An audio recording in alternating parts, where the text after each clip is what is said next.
Hello दोस्तों, आज एक बार फिर से आपका स्वागत है हमारे फेसबुक एंड यूट्यूब चैनल पर। आज हम आपके लिए लेकर आए हैं सर्वनाम के भेद में से पांचवा भेद पुरुषवाचक सर्वनाम। हमने 4 भेद आपको पिछले वीडियो में बता चुके हैं। जिसने भी नहीं देखा है वो पूरे वीडियो जा करके देख सकता है। तो ये हमारा पांचवा भेद हमने लिखा है पुरुषवाचक सर्वनाम। पुरुषवाचक सर्वनाम, तो इसकी हम परिभाषा जानेंगे, इसके प्रकार जानेंगे, इसके उदाहरण जानेंगे, क्या कैसे क्या होता है, कहाँ किसका प्रयोग होता है, तो क्या हुआ। ठीक है, तो हमने परिभाषा लिखी है।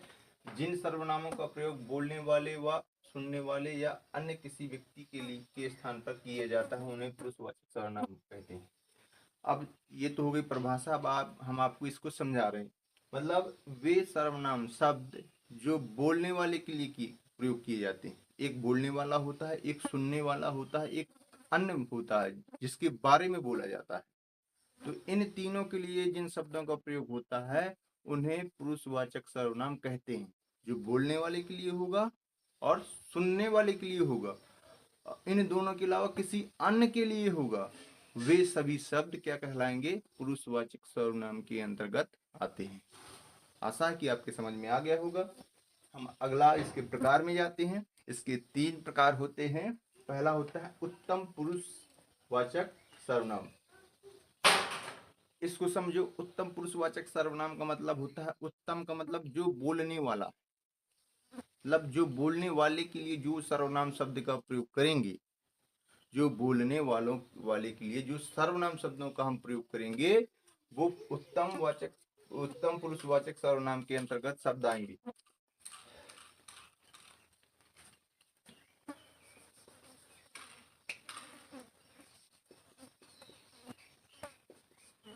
बोलने वाला व्यक्ति स्वयं अपने के लिए प्रयोग करता है।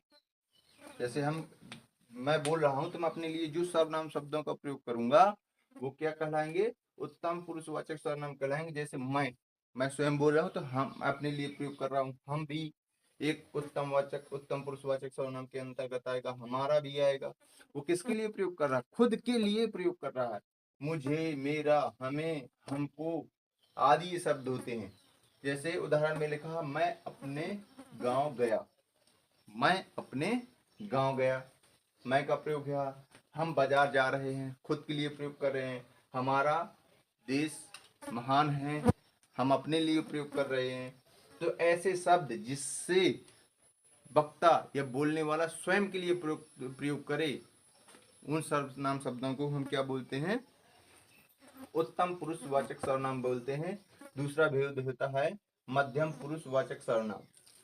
मध्यम पुरुषवाचक सर्वनाम की परिभाषा, जो शब्द सुनने वाले के लिए प्रयोग किए जाते हैं, जो बोलने वाले के लिए हो गए और जो सामने वाला जो सुनेगा उनके लिए जो प्रयोग किए जाते हैं शब्द, वे मध्यम पुरुषवाचक सर्वनाम के अंतर्गत आते हैं। जैसे तू, तुम, तुम्हारा, तुझे, ये 2 बार तुम्हारा लिख गया है।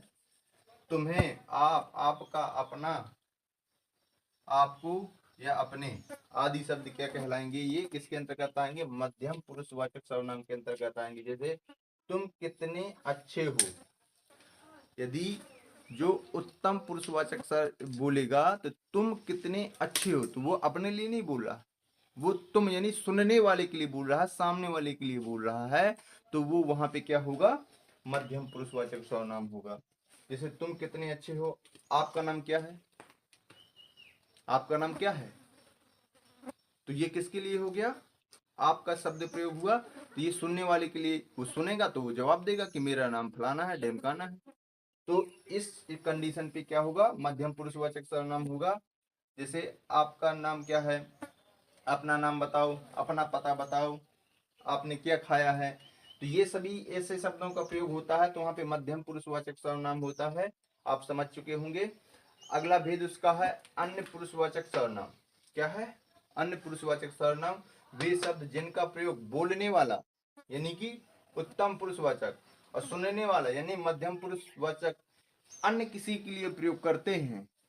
ये दोनों मिलकर के किसी अन्य व्यक्ति के लिए या अन्य वस्तु के लिए, किसी के लिए भी प्रयोग करते हैं। जो सर्वनाम शब्दों का प्रयोग किया जाता है वहां पे होता है अन्य पुरुषवाचक सर्वनाम होता है। जैसे यह है, वह है, बोलने वाला भी उसको कह सकता है यह है, वह है, वे, उन्हें, इन्हें। सुनने वाला भी कह सकता है वह, वे, उन्हें, उनके बारे में बोल रहे, सुनने वाला भी बोल सकता है।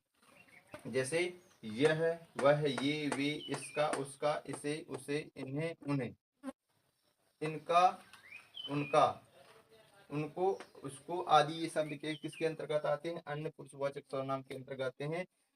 उन्हें आपने अपशब्द बोली जो उत्तम है। क्या कह रहा है? उन्हें आपने अपशब्द बोले किसी अन्य व्यक्ति के लिए, अन्य पर्सन के लिए, अन्य वस्तु के लिए, किसी के लिए भी यदि शब्द प्रयोग होगा तो वे अन्य पुरुषवाचक सर्वनाम के अंतर्गत आते हैं। आपको अन्य से भी अर्थ में समझ में आ गया होगा। आशा करते हैं कि ये आपको पुरुषवाचक सर्वनाम भेद आपको समझ में आ गया होगा। यदि आ गया है तो लाइक, शेयर, सब्सक्राइब करना ना भूलें। फेसबुक पर हैं तो फॉलो जरूर करना है। हम मिलते हैं आपको नेक्स्ट वीडियो में सर्वनाम का 6वां भेद लेकर के, निजवाचक सर्वनाम। तब तक के लिए हमारे चैनल पर बने रहें।